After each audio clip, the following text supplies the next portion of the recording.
Forest Ghosts.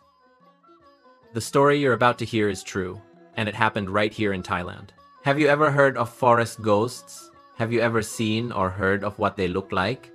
Today, we'll share a true story, a real event that took place in the Khao Wongkot area, a long mountain range stretching through villages and districts around Sakon, Nakhon, Kalasin, and Mukdahan. It's said that the forest in that area hasn't been thoroughly explored because, at one time, the Dong Luang district and surrounding areas were considered red zones due to the high concentration of insurgents over a decade ago. Even though these insurgents are no longer present in Thailand, military checkpoints remain along the route from Mukdahan to Dong Luang and then to Khao Wongkut district in Kalasin province for security reasons, as the area is predominantly dense forest. The story begins when a group of villagers climbed a mountain and discovered a strange area located on the mountain top. Initially, everyone believed it was an abandoned communist insurgent camp after their disbandment in Thailand. However, after encountering terrifying events in the middle of the forest, some of the survivors reported the incident to the authorities, leading to the dispatch of military personnel to investigate. After the military cleared the area, they discovered that it was unlikely to be a communist camp as the villagers believed. In the overgrown area, they found various structures, especially bizarre and unusual idols, statues of monkeys. In other words, numerous abandoned and dilapidated statues of monkeys were found in the forest. Stories circulated about the events leading up to their discovery of this city of monkeys, making it a strange and fascinating tale. This person's name is Mr. Boonma. The surname Chiang Graknoi, originally from Ayutthaya, had been involved in the forestry business in Mukdahan province for many years, becoming well known. It was also known that logging sometimes involved circumventing regulations, particularly illegal logging to avoid taxes. This was common practice, and Boonma's factory was no different. One day, one of Boonma's employees told him about an area in the Phu Phan mountain range, which connects Sakon Nakhon, Kalasin, and Nakhon Phanom. The forest was still young and had enough timber to be smuggled down, as the area had wide forest routes and multiple exit points. So, one day, Boonma assigned Mr. Sithan, a trusted subordinate of Sithan, is a Laotian from the other side of the border who has been working with them for many years. Sithan was instructed to lead a team of workers up the mountain and into the forest via Dong Luang district, a route leading to Phu Phan mountain. Sithan is a middle-aged man in his early 40s, with thick eyebrows, fierce eyes, and a square, weathered face. He rarely smiles. At the same time, Sithan's body is covered in black tattoos, like someone who practices black magic, a common sight among people on the Laotian side. Sithan explained that he and his 18 subordinates, armed with firearms and some logging equipment including chainsaws, had gone ahead to cut down large trees in preparation for the timber hauling process at the sawmill. During their journey, Sitha said they had been warned by villagers from the Phon Phisai area who had also gone up the mountain to forage. They were advised not to spend the night on the mountain, but to return as soon as possible. If unavoidable, they should avoid the valley or flat area, but continue onward. When he asked why the villagers hadn't given such a clear warning, Sitha explained that they traveled up the mountain for a day and a night. At dusk, they hung hammocks on trees and kept watch until dawn. After traveling until late afternoon, descending from a mountain top, they came across the valley they had been warned about. This valley, or flat area in the middle of the mountain, resembled a small forest village, complete with several makeshift shelters and huts. But on the day they arrived, the entire village was like a ghost town, with no people or living things living there. It was eerily silent, like a graveyard. All that was visible were scattered, broken, and tattered belongings, as if the owners had been in a hurry to leave. In some places, the pillars of some houses had been demolished, but not entirely, as if there wasn't enough time to do so. Some huts were still habitable, offering shelter from the sun and rain, but others were completely ruined and dilapidated. Sithar explained that they were very surprised to see the village deserted.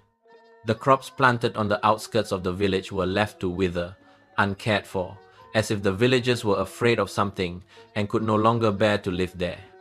At first, I thought they were afraid of bandits or some group of illegal loggers who might pass by, so they fled.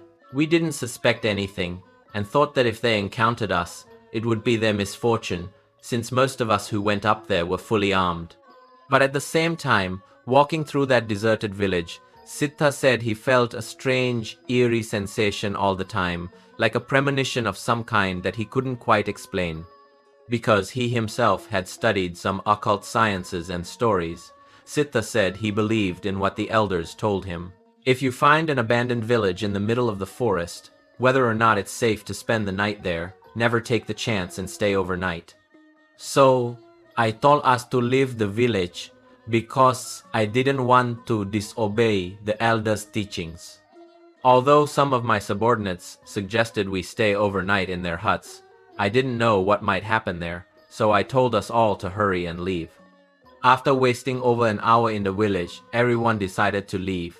Since the sun was setting, Sita led his subordinates to a flat area at the edge of the village, suitable for at least the night. After settling into their campsite, everyone began preparing food. Meanwhile, some, seemingly arrogant because of their magical powers or weapons, were determined to stay in the village and see what was happening. Even though Sita tried to dissuade them, they said they wanted to try it just once. I didn't want to stop them. The more I tried, the more enthusiastic they became. So I decided to let them try it once. They said one time was more than enough. Sita said that after leaving the village, he felt an inexplicable unease. He felt that the general atmosphere and environment were different from all the places he had stayed overnight in throughout his time as a lumberjack in this forest area. It's strange. There are no sounds of monkeys, gibbons, or apes in the treetops. There's not even a trace of wild animals, like deer or elk calling in the distance, or even the crowing of wild roosters near dusk. Not even the sound of small birds. It made me feel unusually desolate, and the already cold air made me shiver even more. Sitharin recounted that it was a full moon night, allowing everyone camping in the plain to clearly see the bright moon in the sky. But at the same time, in the forest under that moonlight, instead of the sounds of animals, there was a complete silence, making Sitharin feel it was the most terrifying night he had ever experienced in the jungle. Because of this, he arranged for everyone to take turns guarding at all times. Normally, 2 people would guard in shifts, but this time, Sitharin ordered his subordinates to set up 4 shifts of 3 people each for peace of mind, strictly instructing everyone not to fall asleep on duty. That night, I couldn't sleep at all, restless and worried about those who had gone to sleep in the abandoned house, those stubborn ones. I had to get up and meditate and pray twice before I finally dozed off, I don't know when. He woke up only when he heard the commotion of the guards, and immediately knew something terrible had happened. As soon as he opened his eyes, Sitar said he heard a piercing high-pitched howl coming from somewhere in the dead of night. The sound was so powerful, it cut through his ears and pierced his heart, making him feel hot and cold, and causing him to panic. His men started banging drums and gongs loudly, trying to figure out what the sound was. They hoped the noise would startle it, but it didn't stop. It quieted for a moment, and then started again, this time clearly. It was chilling to the bone, so piercing that anyone nearby would surely have their eardrums shattered. The screaming was so intense, it made anyone who heard it feel weak in the knees, as if their heart was about to give out.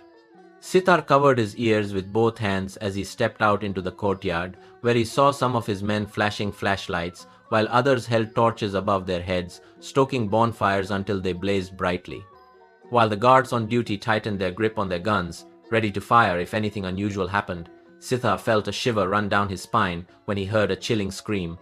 It didn't come from a distant place as he expected, but from within the village where 2 or 3 of his men had taken refuge in those huts.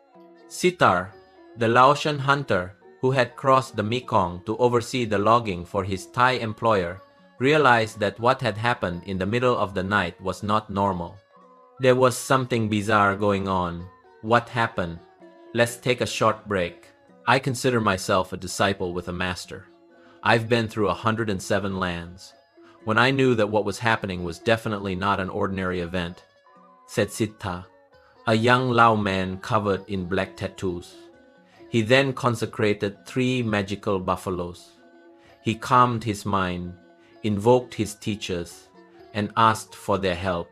With his strong mental power and unwavering faith in the sorcery he had learned, Sitha said that after chanting spells and using magic to imbue the 3 buffaloes with power as his teachers had taught him, he began to see them as dark shadows slowly growing, with long, sharp, curved horns that were terrifying.